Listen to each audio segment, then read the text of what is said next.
Hello हमर समिति कर संरक्षक बिंदेश्वर सिंह जी कर विशेष फरमाइश रहे कि सुहाना जी के मंच में मौका मिले के चाहे जरूर आपने कर बात समिति सुनलक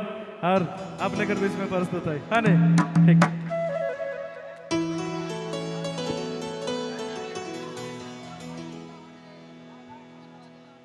हेलो समिति को सहयोग करेंगे आपकी बात सुनी जाएगी। हेलो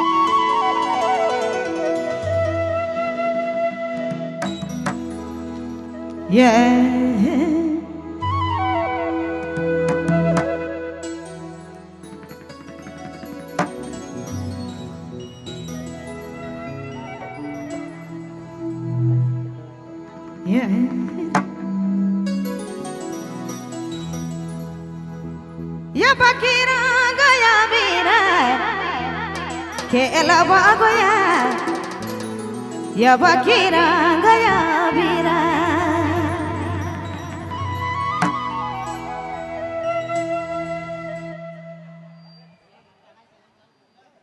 या बकीरा गया वीरा के अलावा गया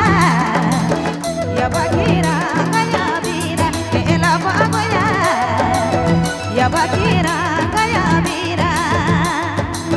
या बकीरा गया वीरा ओहरा गया वीरा केला बाबया या बकीरा गया वीरा केला बाबया या बकीरा गया वीरा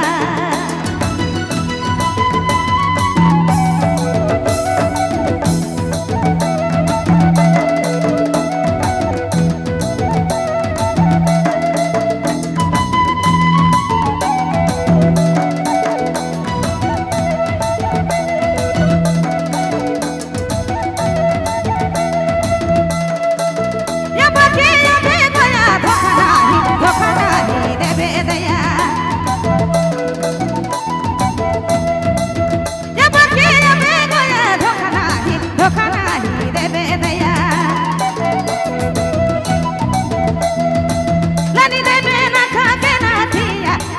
बकीरा गया वीरा केला बाबया या बकीरा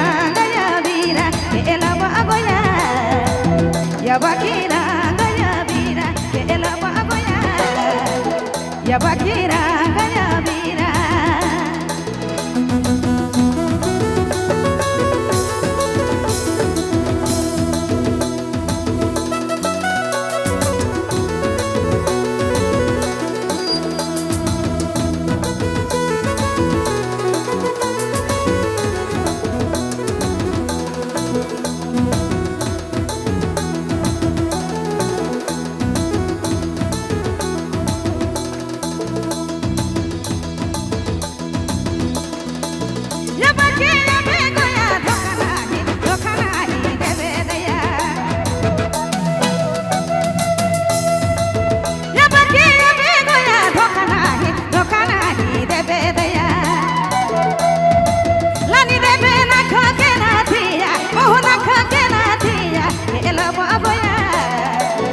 या बकीरा गया वीरा केला बाबया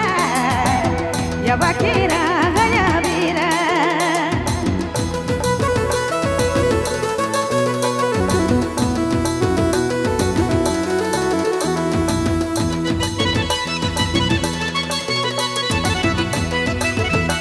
ए भाई आप लोग साइड हो जाए, साइड हो दोनों साइड हो।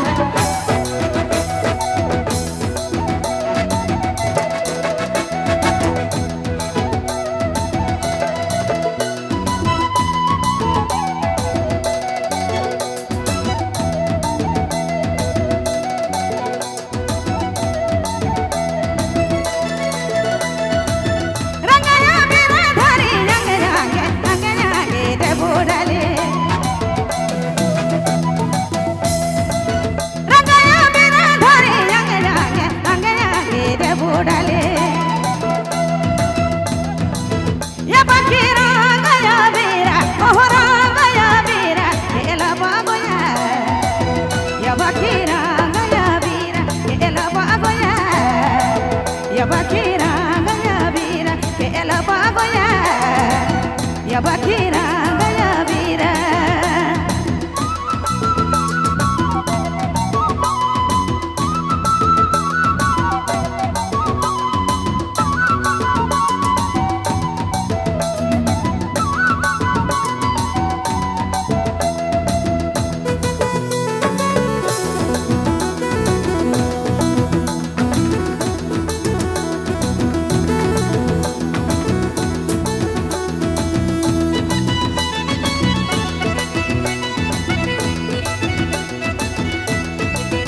बार जोरदार ताली होना चाहिए सोना जी के लिए।